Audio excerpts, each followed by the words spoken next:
Welcome class 9 students in video classes. Today I am going to explain or solve some important question which is asked from lines and angles, and it is the most important question of your class 9 from lines and angles chapter. Okay, let us discuss about these questions. Question number 1.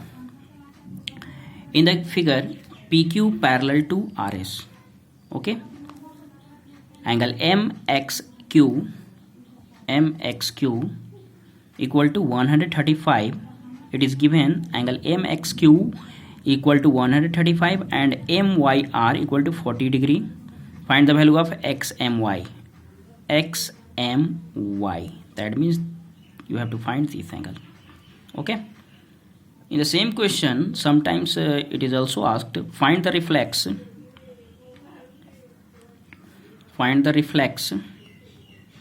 of angle XMY. Before finding a reflex of XMY, you have to find angle XMY. I have already told you. Okay, let us see the solution. In the question you have to given that AB. First of all you have to draw a parallel line.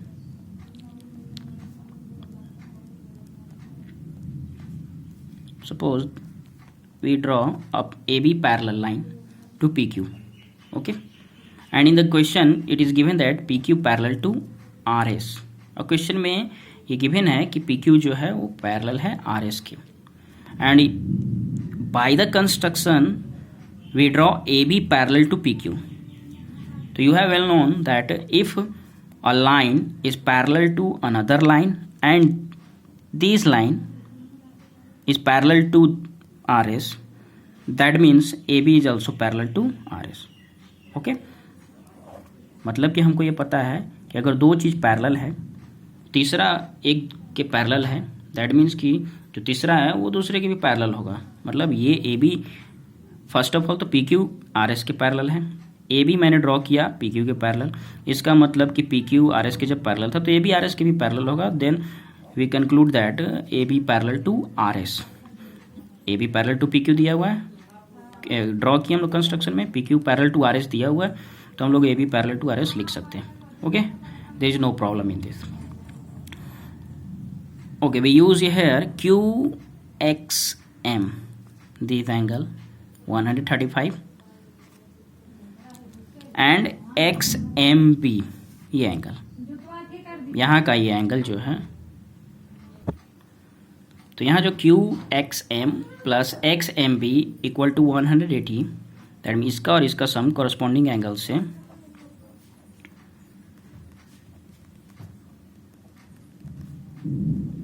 118 आएगा, 80 आएगा.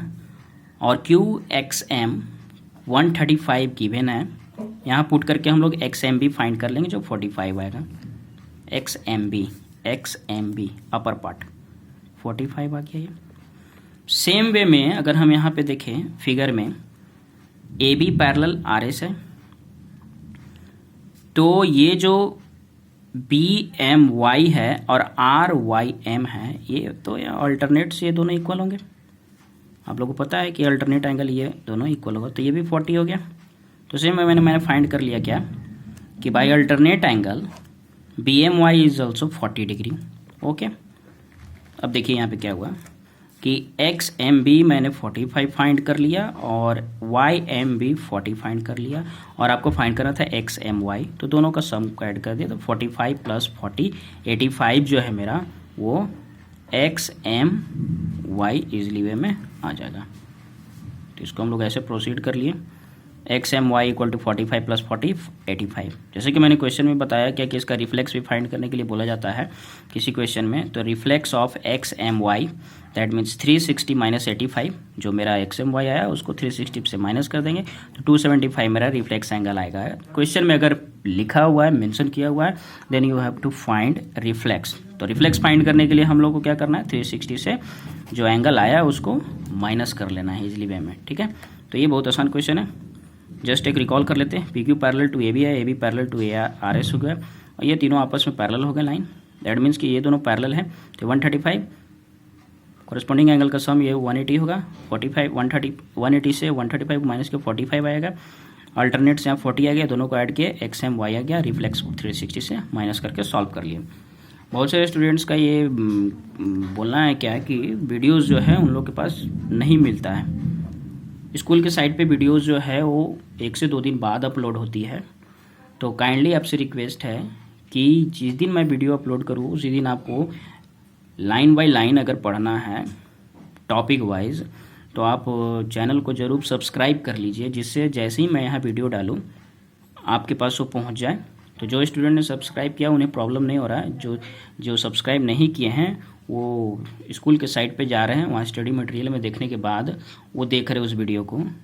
तो ऐसा नहीं है कि ये video upload late हो रही है, स्कूल के साइट पे थोड़ी लेट होती है, काफ़ी एक साथ बहुत सारे टीचर्स लोग अपलोड कर रहे हैं तो काफ़ी टाइम लगता है। तो इसलिए आप पहले क्या कीजिए कि चैनल को सब्सक्राइब कर लीजिए, जिससे आपको क्या हो कि ईजिली वे में इमीडिएट आपको जो है अपडेट्स मिल जाए। Okay, let us solve another question. Question number 2, this one is also more important question. In the given figure A B parallel to C D, ये 3 पैरेलल लाइन दिए हुए यहाँ पे, ठीक है। A B parallel C D का, C D parallel बोला F E F का, ये तीनों आपस में पैरेलल है, एक लाइन एक ट्रांसवर्सल ऐसे कट करके जा रहा है।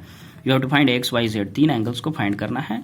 यहाँ एक 55 दिया हुआ है, बी ई एफ 55 मेंशन है, एक्स वाई जेड फाइंड करना है। काफ़ी आसान क्वेश्चन है, ध्यान से देखिए। अगर हम लोग तो y plus 55 equal to 180, y plus 55 interior angles on the same side. मैंने बताया था क्या कि 2 पैरेलल लाइन है और दोनों अगर इंटीरियर एंगल्स अंदर के angle same side of the transversal है, तो ये नीचे में ट्रांसवर्सल दोनों सेम साइड में है, तो दोनों का सम 180 होता है। y का वैल्यू हम लोग फाइंड कर लेंगे इस वे में 125। अब यहाँ पे क्या देखते हैं, x और y ये दोनों का दोनों देखें एक्स वाई में रिलेशन है कॉरस्पॉन्डिंग एंगल्स का, तो ये कॉरस्पॉन्डिंग एंगल्स आपस में इक्वल होते हैं। तो एक्स और वाई का वैल्यू क्या हो गया, कब ये इक्वल होंगे, जब ये A B parallel to C D होगा। यहाँ मेंशन कर लेंगे हम लोग, A B parallel to C D है तो ये एक्स और वाई का वैल्यू इक्वल होगा, मतलब एक्स और वाई का वैल्यू 125 इक्वल आएगा। देन आफ्टर हमको जेड फाइंड करना था, तो जेड फाइंड करने के लिए क्या हो गया, एक्स फाइंड हो गया, वाई फाइंड हो गया। पूरे बड़े ट्रायंगल में चले आए ए बी ई में, तो यहाँ पे हम लोग क्या देख रहे हैं कि ए बी ट्रायंगल में ये ऑलरेडी 90 गिवन था, z और x। तो हम यहाँ क्या कर रहे हैं कि ई ए बी फिगर में देखें, ई ए बी 90 है, उसके बाद ये z एंगल है, एफ ई ए, तो एफ ई ए क्या है, एफ ई ए ये भी क्या हो जाएगा, यहाँ से आ जाए एफ ई ए। यहाँ का वैल्यू जो है मेरा वो क्या है, z प्लस 55 है। यहाँ देखिए F E A z plus 55 हो गया। तो यहाँ पे A B parallel to E F होगा, क्योंकि ये इसके पैरेलल था, ये इसके पैरेलल था, तो वही केस हो गया कि A B parallel E F के भी होगा। तो यहाँ पे हम लोग इसको क्या करेंगे कि ये इसके पैरेलल हो गया, तो यहाँ ये ट्रांसवर्सल लाइन हो जाएगा ए ई, तो ये दोनों का सम कितना होगा 118। तो मैंने वही किया, ई ए बी 90 और एफ ई ए 2 एंगल का सम है z और 55 का, दोनों को हमने एक साथ लिख लिया, z प्लस 55। यहाँ से z का वैल्यू फाइंड कर लिए, इसी वे में ये फाइंड हो गया z equal to 35।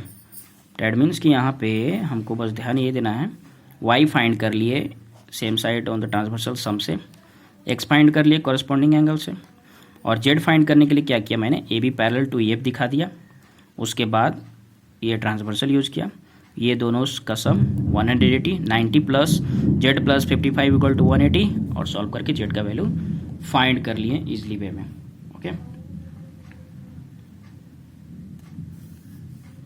Okay, move to another question, question number 3।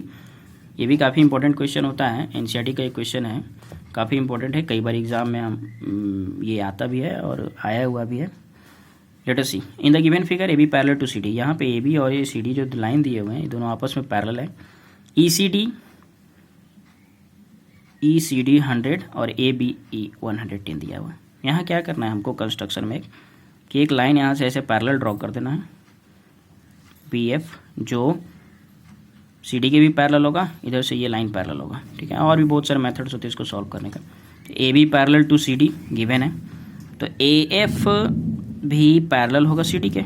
इसको जब हम लोग आगे प्रोसीड किए तो जब एक लाइन ऐसे है और ये यहाँ से यहाँ तक पैरेलल है, इस लाइन को और आगे प्रोड्यूस करोगे तो ये दोनों लाइन भी आपस में पैरेलल होगा। तो सेम केस ए बी अगर पैरेलल है सी डी के तो ए भी पैरेलल होगा सी डी के। तो देखिए डी सी एफ और B F C, D C F 100 और बी एफ सी 100 कैसे फाइंड हो गया, ये और ये हम लोग कहाँ आ गए, बी एफ सी में, तो मेरा ये 100 आ गया। अभी क्या करना है, लीनियर पेयर का यूज करके हम लोग यहाँ से बी एफ ई निकाल सकते, ये निकाल सकते। ये 100 जब मेरा आ गया तो हम लोग लीनियर पेयर का यूज किए, B F C plus B F E 180, 100 put किया मैंने वैल्यू, क्योंकि यहाँ से लीनियर पेयर का यूज करके ये निकाल सकते हैं। तो ये जब 100 है तो लीनियर पेयर का यूज किया तो ये 80 आ जाएगा। मैंने इसको सॉल्व किया और ये वैल्यू क्या आ गया, 80 डिग्री आ गया। अगेन ये दो ट्रायंगल हैं, यहाँ दो ट्रायंगल बना, एक ट्रायंगल बना, सिंगल ट्रायंगल बन रहा है। तो यहाँ पे हम लोग क्या देख रहे हैं कि x और 80 का वैल्यू फाइंड हो चुका है। x का वैल्यू फाइंड करना है, 80 मिल गया हमें। ये वैल्यू नहीं पता है, 110 है, लीनियर पेयर से इसको भी निकाल लेंगे, ये 70 आ जाएगा। 70 80 प्लस x 180 वैसे भी सॉल्व कर सकते हैं। अदरवाइज यहाँ पे हम लोग एक्सटीरियर एंगल प्रॉपर्टी भी यूज कर सकते हैं। ए बी ई को, बाहर वाले इस एंगल को, ए बी ई को, इस बाहर वाले एंगल को हम लोग क्या लिख सकते हैं, 80 प्लस एक्स के इक्वल लिख सकते हैं, इंटीरियर एंगल के सम के इक्वल लिख सकते हैं। तो वहाँ से मेरा एक्स वैल्यू फाइंड होगा। अदरवाइज आप यहाँ लीनियर पेयर लगाकर ये निकाल लीजिए, 70 80 प्लस एक्स निकाल लीजिए, तो भी आपको दोनों आंसर सेम आएंगे, ठीक है। दो मेथड का यूज़ करके आप इसको सॉल्व कर सकते हैं। फर्स्ट क्या हो गया, लीनियर पे से ये यहाँ निकाल लिए, 80 निकल गया, लीनियर पे से ये निकालिए, 70 आ गया, 70 प्लस एक्स प्लस 80 180 के इक्वल एक्स का वैल्यू 30। अगेन आप क्या कर सकते हैं, इसको नहीं सॉल्व करके 110 को इंटीरियर एंगल के सम के इक्वल दिखाकर एक्स का वैल्यू 30 फाइंड कर सकते हैं। तो ये 2 4 5 क्वेश्चन जो हमारे हैं वो हमेशा रेगुलरली एग्ज़ाम में पूछा जाता है, इसलिए मैंने इसको सॉल्व कर दिया लाइन्स एंड एंगल्स में। और भी बहुत सारे क्वेश्चंस हैं जो आपको साइड बुक से बनाने पड़ेंगे और उसका हेल्प लेना पड़ेगा, ओके। तो नेक्स्ट क्लास में हम लोग नेक्स्ट चैप्टर को डिस्कस करेंगे कि उसमें है क्या। तो आप सारे क्वेश्चंस को सॉल्व कर लेंगे। कोई प्रॉब्लम होता है तो आप मुझसे कॉल करके बात कर सकते हैं। Thank you.